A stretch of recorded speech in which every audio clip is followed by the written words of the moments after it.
Ya, jangan salah, kita cari di kategori B padahal dia harusnya kategori A. Ya, berjumpa lagi bersama kami di channel Masalah Pajak. Kali ini kami akan memberikan tutorial ataupun cara menghitung pajak jika misalnya seorang karyawan mendapatkan THR. Karena kebetulan kita ketahui bahwa di bulan Maret ini akan ada pemberian THR kepada karyawan di perusahaan-perusahaan swasta maupun PNS. Nah, bagaimana cara menghitung THR-nya? Ikuti terus sampai akhir video kami.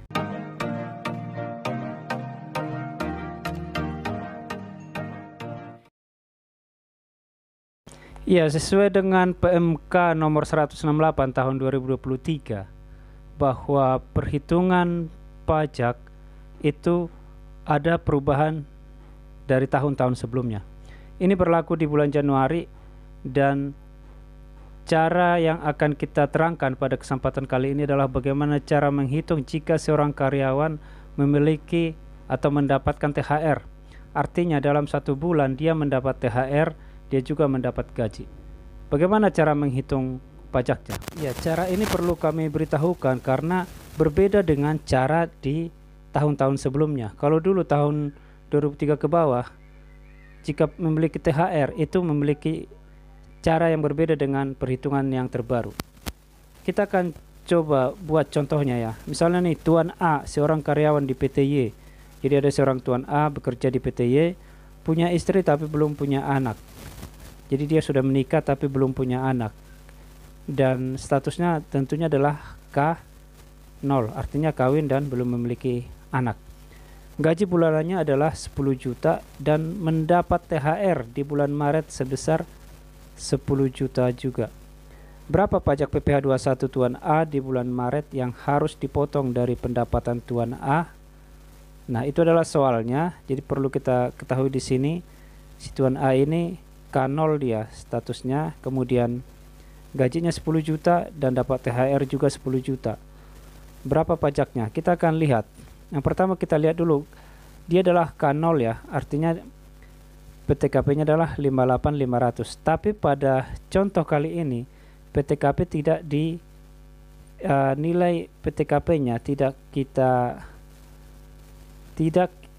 ya. Yang diperhitungkan di sini adalah dia masuk kategori apa. Kalau K0 itu masuk kategori apa, itu yang perlu diperhatikan tanpa melihat nilainya ya. Kita akan coba langsung ke caranya. Ya, inilah caranya. Yang pertama yang harus kita lihat adalah berapa total penghasilan Tuan A. Berapa penghasilan totalnya, bukan gajinya ya, tapi berapa yang masuk ke rekening dia, berapa penghasilannya. Bukan yang masuk ke rekening dia ya, berapalah penghasilan si Tuan A. Penghasilannya adalah tentunya gaji plus THR. Gaji 10 juta, THR 10 juta, maka si Tuan A mendapat penghasilan sebesar 20 juta rupiah. Nah, setelah kita mengetahui jumlah penghasilan bruto, maka kita selanjutnya adalah melihat si Tuan A itu masuk kategori apa. Karena kita ketahui kan ada 3 kategori ya. Kategori A, kategori B, kategori C, itu ada 3 kategori. Nah, kita untuk menentukan kategorinya, maka kita harus melihat status perkawinannya. Di sini dia adalah K0, yang artinya dia kawin tidak memiliki anak, dan itu masuk ke kategori A. Ya, saya yakin Bapak Ibu sudah tahu ya kategori A itu untuk apa. Tapi kita bacakan lagi bahwa kategori A itu diperuntukkan bagi orang pribadi dengan status penghasilan tidak kena pajaknya atau PTKP-nya tidak kawin tanpa tanggungan. Jadi TK0 masuk ke kategori A, kemudian TK1 masuk ke kategori A, kemudian K0 juga masuk ke kategori A. Nah, sementara kategori B itu untuk karyawan yang tidak kawin tapi memiliki 2 tanggungan, kemudian juga yang TK3 tidak kawin tapi memiliki 3 tanggungan, kemudian juga sudah kawin memiliki 1 anak, K1 itu juga masuk ke kategori B, dan K2 kawin 2 anak juga masuk ke kategori B.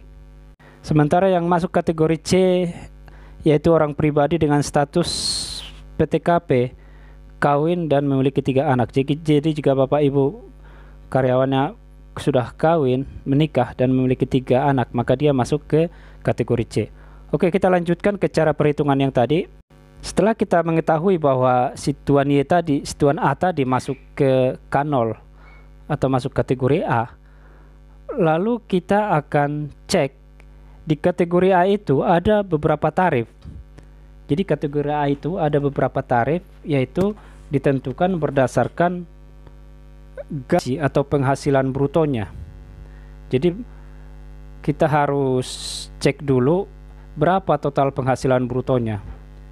Kita tahu tadi bahwa penghasilan brutonya adalah sebesar 20 juta, itu di bulan Maret ya, gaji plus THR. Nah, maka kita lihat tarifnya yang 20 juta ini masuk ke lapisan mana. Jadi kita tahu tarifnya dari 0% sampai naik terus sampai 13, 14, 15 ya. Jadi kita akan cek 20 juta itu masuk ke kelompok mana. Kita akan lihat di sini penghasilan Tuan A itu masuk di range antara 19.750.000 rupiah sampai dengan 24.150.000 rupiah dengan tarif 9%.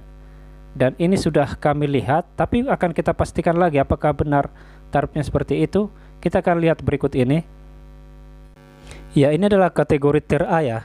Di sini PTKP-nya tidak kawin, TK0, TK1, K0, ini semua tarifnya. Di sini ada tarifnya. Ya, jadi dari 5.400.000 Rp1 sampai dengan 5.650.000 rupiah, tarifnya 0,25%. Dan ini tarifnya sangat banyak ya.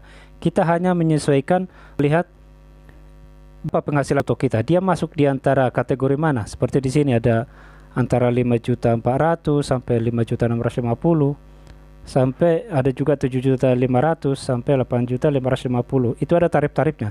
Kita hanya menyesuaikan gaji kita berapa. Gaji bruto ya, penghasilan brutonya. Seperti di sini kita lihat penghasilan bruto tadi adalah 20 juta, artinya dia masuk di kelompok ini. Dia masuk di kelompok 19.750.000 sampai dengan 24.150.000 rupiah dengan tarif 9%. Karena kita tadi penghasilan brutonya adalah 20 juta, artinya dia ada di rentang 19.750.000 rupiah sampai dengan 24.150.000 rupiah. Itu adalah tarifnya 9%. Jadi kita pastikan dulu gaji kita, penghasilan bruto kita berapa, maka kita lihat tarifnya di situ. Jangan salah menentukan ini ya, tarif-tarifnya ini ya. Jadi pastikan sudah benar kita berada di mana, maka ambillah tarifnya di situ. Seperti kami 20 juta di contoh ini, maka dia adalah 9 juta karena dia berada di antara 19.750.000 sampai dengan 24.150.000. Jadi 20 juta itu di antara nilai-nilai ini. Dan tarifnya adalah 9%. Ketika tahu tarifnya, maka kita akan langsung menghitungnya. Maka bayar ataupun dipotong oleh perusahaan dari gaji dan THR Tuan A di bulan Maret adalah, caranya adalah seperti berikut. Total brutonya penghasilan dia yaitu 20 juta itu dikali 9%. Jadi 20 juta dikali 9%, pajaknya adalah 1.800.000 rupiah. Jadi pajak yang harus dipotong dari gaji Tuan A di bulan Maret yaitu sebesar 1.800.000 rupiah. Dan penghasilan yang akan ditransfer ke rekening Tuan A adalah 20 juta dikurang 1.800.000 menjadi 18.200.000 rupiah. Jadi gajinya itu sama THR itu dipotong pajak. Jadi dia akan dipotong pajak dan akan dibayarkan oleh perusahaan. Perusahaan akan membayarkan pajak itu ke negara. Dan Tuan A tadi harus meminta bukti potong ataupun harus dikasih bukti potong dari bagian HRD ataupun SDM ataupun bagian personalia. Itu adalah bukti pajak kalau kita sudah dipotong pajak. Jadi si Tuan A tadi atas penghasilan gaji dan THR-nya dia dipotong 1.800.000 rupiah. Jadi ini karena kebetulan yang kita hitung adalah penghitungan gaji dan THR ya. Kalau misalnya hanya penghitungan gaji, misalnya di bulan April tidak ada lagi THR, karena THR cuma sekali ya. Jadi bulan April maka gajinya hanya gaji yang berapa penghasilan bruto dia, 10 juta lah yang dikalikan tarif. Tapi tarifnya bukan 9% lagi. Kita lihat lagi 10 juta itu masuk di rentang yang mana, dia masuk di kategori mana. Nah, jadi kita harus benar-benar tahu ya tarif-tarifnya, kategorinya. Jadi yang pertama kita lihat kategorinya ya, dia masuk kategori apa, lalu nanti cari di situ tarifnya. Jangan salah, kita cari di kategori B padahal dia harusnya kategori A. Jadi ini harus benar-benar diperhatikan. Mudah-mudahan bermanfaat ya. Jangan lupa Bapak Ibu subscribe dan berikan komentar yang terbaik. Jumpa lagi di video kami berikutnya.